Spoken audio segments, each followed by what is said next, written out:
For this tutorial, you're going to need Adobe Photoshop Mix.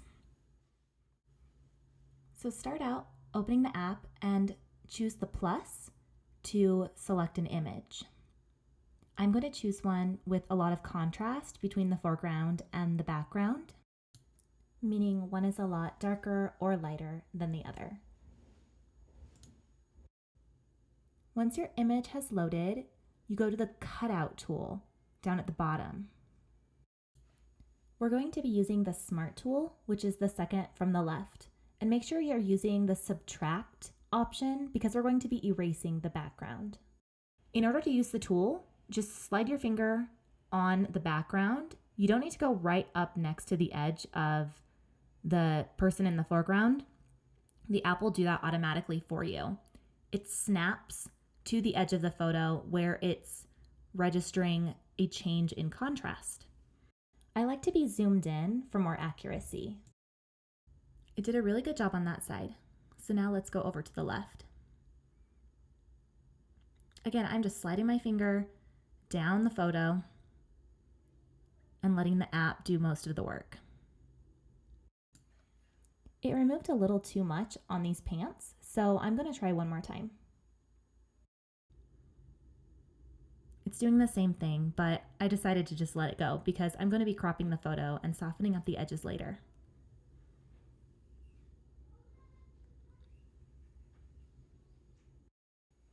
It's having a little bit of trouble here because it's really low contrast due to the shadow on my arm.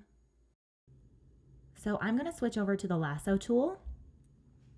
This one allows me to draw a shape, and whatever shape I draw, it will erase that.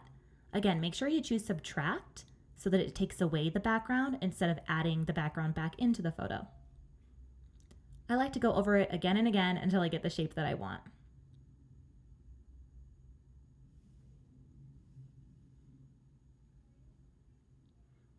All right, that looks pretty good.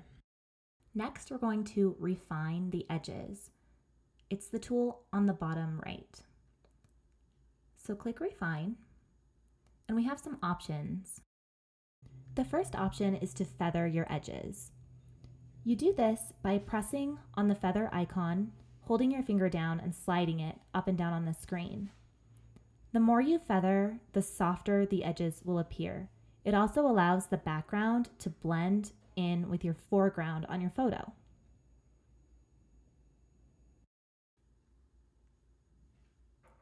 The other option is to create fuzzy or smooth edges. Sometimes doing this can help blend your photo with your background a little bit more. I'll leave the edges smooth for now and adjust them once I put the color background in.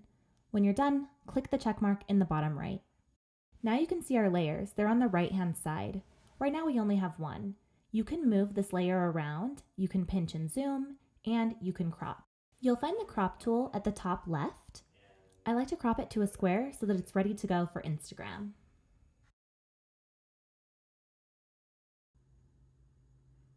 Okay, next I'm going to add a new layer. Push the plus on the right-hand side. You can choose image, text, or color. We're going to go with color for this one. Drag your finger around on the color wheel to select the color that you like. You can also adjust the saturation using the bar on the bottom.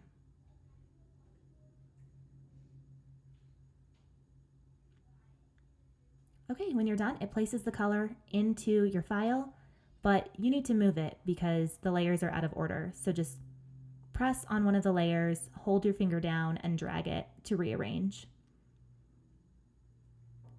Okay, now we're going to go back into cutout because we want to work with those edges on the photo a little bit more. I also noticed that part of the hair was showing the original gray wall behind it, so I'm going to use the lasso tool.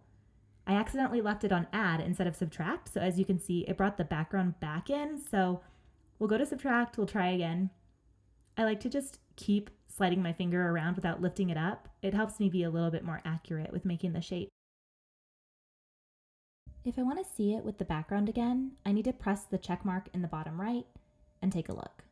Then I'm going to go back into the cutout tool and push Refine, bottom right. I'm going to choose the fuzzy L edges and I'm liking how that looks so far. I'll go into cutout one last time and decide how much I want to feather the edges. Here they are all the way up in the 60s. It's kind of a bit too much. So I'll go back in and bring it way down.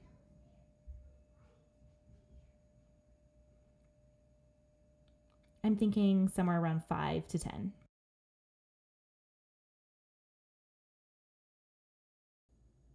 But it's completely your preference how you want to make the photo look.